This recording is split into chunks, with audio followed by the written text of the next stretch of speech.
Bell গাছের মধ্যে আসলে বেল দেখেন কীভাবে বেল পাড়া হচ্ছে। একটা সালার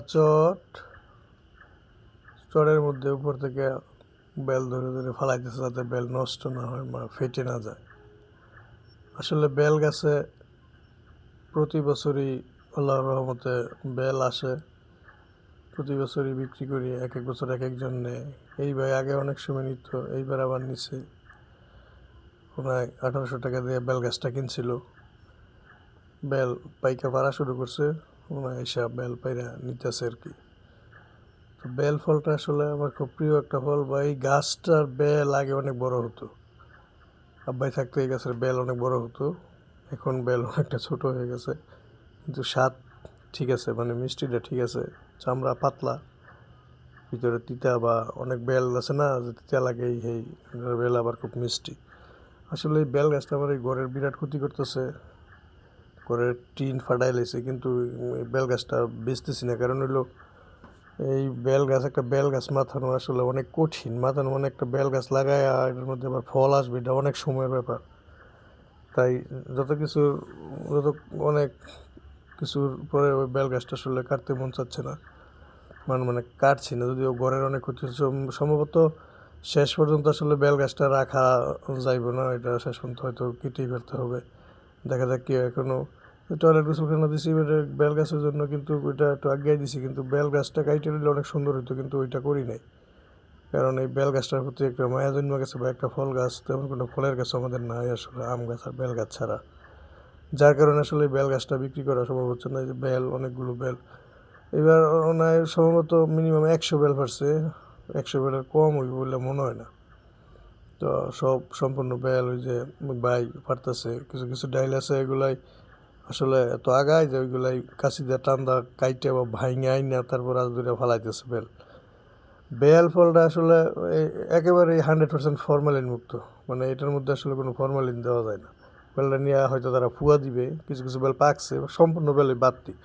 2-4 দিন রেখে দিলে ঘরের ভিতরে বেলের কালার আসবে এবং বেল পুরোপুরি মানে ভিতরে পাইকা মানে খাওয়ার উপযুক্ত হয়ে যাবে।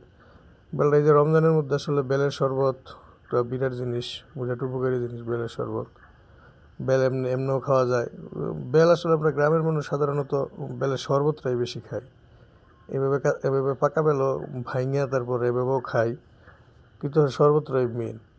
বেল বেল গাছ এলাকার মধ্যে বেল গাছ যে খুব বেশি আছে এরকম না। আসলে মানুষের বাড়িঘর, জনসংখ্যা বাড়তেছে, নানান এই মানুষের জনসংখ্যা বাড়তেছে, তাছাড়া নানান ওই প্রতিষ্ঠান এই অনেক কিছুই হইতেছে। পৃথিবী আসলে আধুনিকতার দিকে যাচ্ছে, আর অনেক গাছগাছালি আসলে কেটে ফেলা হচ্ছে। তার মধ্যে বেল গাছটাও অনেক সময় মানুষ দেখা যাচ্ছে বাড়ির এমন একটা জায়গায় বেল গাছ আছে, ওইখানে এক ভাই আছে, আরেক ভাই বাড়ি করবে, বিদেশ গিয়ে টাকা পয়সা কামায়, ঘর বাড়ি মানুষ বাড়ায়।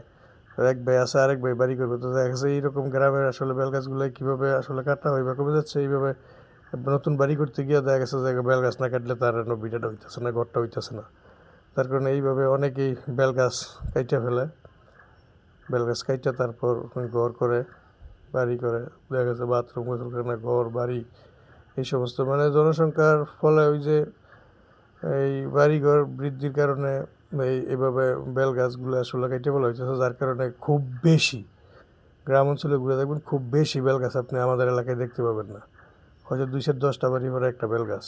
যাই আছে ছোটো বেল গাছ, মানে একেবারেই চমৎকার বেল গাছ, বড় হয়েছে, ফলন দেয় এরকম বেল গাছ আসলে খুব বেশি দেখা যায় না। আর বেল ফলটা মোটামুটি ভালোই দাম। এটা নিজে কিনতে গিয়ে দেখছি যে কেনার সাহসই পাই না। যে বেলটা বিক্রি করি আমরা, এটা কত পিস পরে আছে, 10-15 টাকা বা 20 টাকা সর্বোচ্চ। কিন্তু একটা বেল কিনতে গেলে 80 টাকা, 90 টাকা, 100 টাকা বা 120 টাকা বা 150 টাকা বলা বেল। আসলে বেলটা কিনা খাওয়াটা আমাদের জন্য অনেক কঠিন। আসলে এই বেলগুছে সবই যে বিক্রি করে দিছে এমন না। কিছু বেল ওনায় দিয়া যাওয়ার কথা, যদি ওইটা আমার মন নাই এখন কয়টা দিয়া যায় ওইটা ওনায়। আমি বলছি, দাদা আপনি আসলে যে কয়টা আমার জিজ্ঞেস, দাদা বেল কি গাছে রেখে দিবেন না কয়টা বেল রাখবেন এটি দিয়ে যাবেন? কিছু না, এটা আসলে বেল ফাড়া তো দাদা কঠিন, আপনি কয়টা কথা ছিল আমার মনে নাই, আপনি দিয়ে যায়, মানে আপনি পাড়ার আনতে কয়টা বেল দিয়ে যায়। ওরা কইছে আচ্ছা ঠিক আছে। তো আপনারা সবাই ইনশাল্লাহ ফরমালিন মুক্ত ফল বেল এটা খাওয়ার চেষ্টা করবেন। এই বেলটা আসলে এটার ভিতরে ফরমালিন দেওয়ার তো কোনো সিস্টেম দেই না আসলে। উপরের চারাটা খুব শক্ত, এর ভিতরে কোনো কিছু পুশ করা কঠিন, যার কারণে বেল বা তাল এই ফলগুছে আসলে 100% ফরমালিন মুক্ত।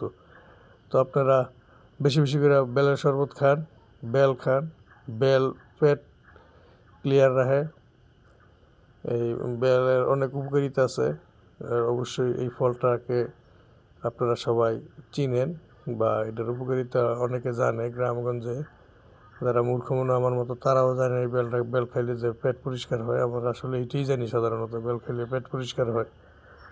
তবে দেখি এই বেল গাছটা কাটার কোনো ইচ্ছা নাই, কিন্তু কতদিন রাখা যায়, হয়তো একটা সময় বেল গাছটা কেটে ফেলতে হবে। কিন্তু আমি কোনো গাছ কাটার মানে ফলের গাছ কাটার খুব বেশি পক্ষে না, যদি না কোনো সমস্যা এই গাছের কারণে কোনো বড় ধরনের সমস্যা হয়। তো আপনারা সকলেই দোয়া করবেন আমার জন্য। পবিত্র রমজান মাস, সবাই ইনশাল্লাহ রোজা রেখে তারাবি পড়ার চেষ্টা করব, ইনশাল্লাহ যারা সুস্থ আছে আর কি।